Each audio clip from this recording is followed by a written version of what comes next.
bang pag-aaralan natin ang kasaysayan? What will we get if we study and master history? This is Rian Monton, and for today's video, we are going to discuss about the history, the importance of history, and why do we need to study history. But before that, if you are still new to my vlog, don't forget to hit the like, subscribe, and ring the bell down there for you to be updated for more videos. Wala nang patubig-tubig pa, simulan na natin ang ating diskusyon tungkol sa history at ang kalagahan ng pag-aaral ng kasaysayan. In 3, 2, 1. So what is history? History is a systematic account of a set of phenomena, whether or not chronological. It has been said that all history teaches, and everyone says, the lessons of history. Pag sinabi natin systematic account of the past, ang ibig sabihin nito ay ang pag-aaral ng kasaysayan ay may prosesong sinusunod, may sistemang sinusunod. That is why as a discipline, it follows scientific increase to arrive towards a particular truth. Kaya nga ang pag-aaral ng kasaysayan, hindi lang basta-basta yan, no? Makikinig lang tayo ng mga haka-haka. We have to verify these particular claims if ever these claims are true or not, based on the availability of the evidences. Kaya nga dito papasok yung sistema ng empirism. No, dapat merong empirical evidences. Dito papasok yung philosophical study of positivism. So in other words, history always follows certain processes in order to arrive at a particular truth. Ngunit, saan nga ba nanggaling ang salitang history? So etymologically speaking, the word history comes from the Greek word historia, na ang ibig sabihin, knowledge acquired through inquiry or investigation. So as discipline, history is very old. It existed at around 2,000 years ago. Existed with as old as mathematics and philosophy. As time progresses, the study of history became relevant to people's lives. That is why, with the coming of positivism in modernity, with the coming of empirical sciences in the 21st century, the study of history becomes really very relevant to people's lives. After all, it becomes a systematic account of the past of people or group of people, maybe society, things, culture, places, events, through written documents, and evidences. As a discipline, history studies people in the past, society, civilization. History also studies wars, revolutions, and scientific breakthroughs, and major events that transpired in the life of people with a society. Pero ang tanong, what comes as history? Is it true that if there is no document, no history? Para bang document lang ba as valid evidence would actually prove that history exists? Or such particular event really happened in the past? Our answer here is that history does not limit to document. So it doesn't mean na walang dokumento ay walang magpapatunay na totoo yung kasaysayan na nangyari. So oral traditions also count as history. For instance, memoirs, testimonies, people who were primary or we called as the primary sources, or who have direct experience during the time that the event transpired. Now, there's one common question that we all have as a student of history. So the question is, can history be absolutely objective? Ibig sabihin, can it be 100% accurate dahil sinabi ito ng historian, then 100% accurate ba ito?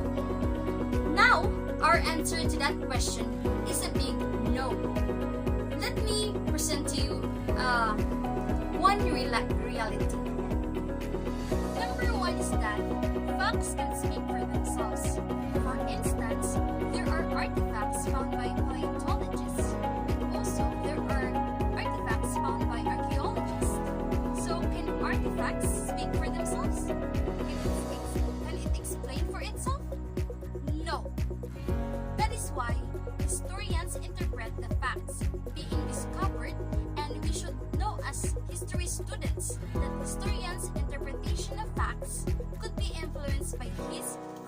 educational background, culture, environment, and prior knowledge the particular topic.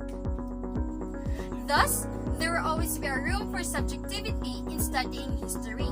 However, if this is the case, that there will always be a room for subjectivity in studying history, then history will not be considered as academic discipline and scientific. So that is why, dito papasok guys yung pag-aaral ng rigorous research to make it a scientific. That is why historians should employ scientific processes such as the empirical evidences, the employment of internal and external criticism, the use of historiography itself. Thus, history would remain as scientific because of the rigorous research that historians employ and of course the methodology that they have used or utilized in the arrival or the inquiry or in the process of arriving towards a particular truth. Ngayon, pumunta naman tayo sa tanong na, why do we need to study history? Sabi nila, past is past, no need to discuss. Do you agree with that? Why there is a need to study history? Inangyari na yun, tapos na yun. So bakit kailangan pa natin pag-aralan yun, di ba? Now, I have 5 reasons, although there are many reasons or importance why we need to study history. But so far in this discussion, I have 5 to give you. Number 1 is that history is used to unite a nation. So states and societies actually uses historical studies to unite a particular nation. That is why some societies makes use of history to unite their nation. To unite their people, especially nung time na there were strong sense of regionalism. Sa atin, bilang mga Pilipino, ginagamit natin ang kasaysayan upang pag-isahin ang bawat Pilipino. Number 2, history gives us answers of who we really are. In other words, it provides our collective identity. For instance, as Filipino people, paano natin malalaman yung ating totoong identity bilang Pilipino? So here comes historical studies, giving us a short glimpse of the past, what really happened before. At dahil doon, ang pag-aaral ng kasaysayan ay makatutulong sa atin upang malaman natin yung identity natin bilang mga Pilipino. Kasi our present identity, who and what we are right now in the present, is historically rooted. That is why we need history to really know, to deeply know who we really are as a person. Number 3 reason is that lessons from the past can be used to make sense of the present. That is why yung mga lessons that happened in the past can be very useful in our life right now, in the present. We can make use of what happened in the past, of the previous discoveries, of the previous events that happened in the past, of the patriotism of people. We can make use of those lessons for us, for our life, or for our life right now, in the present. That is why we need to study history for us to learn also the lessons, the significant lessons that were happened or taught to us by our past. Kaya nga, sabi pa nga nila, we cannot change the past. Yes, that's true. We can no longer undo what happened in the past.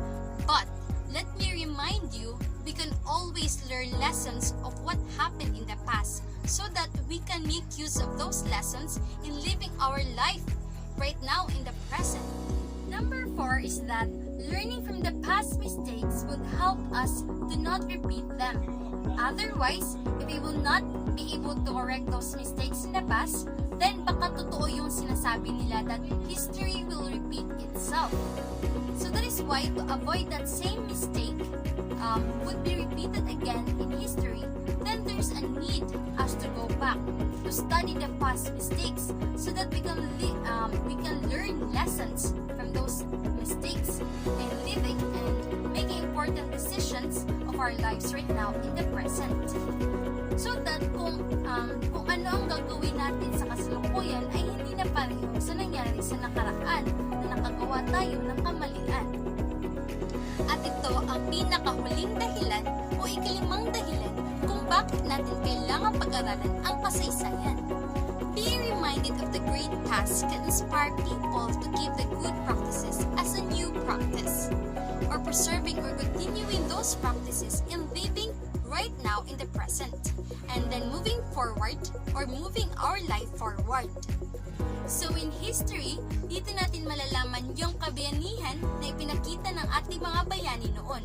Dito natin makikita yung patriotism, yung pagkakaisa ng mga Pilipino during the Revolution, yung pagkakaisa ng Pilipino na in achieving nationalism and in gaining freedom. Ayun, these are the good practices that we can learn from history. And also in history, we can learn the good deeds of our heroes like Dr. Jose Rizal, Andres Bonifacio, and other heroes who were doing extraordinary deeds that worth to remember in history. Kaya bakit natin kailangan pag-aralan yung kasaysayan? I-pass na ngayon, di ba? So these are the answers of this question. And syempre, because we can make use of those good practices in living our life right now in the present. So that would be all for my discussion. Let's review what we discussed.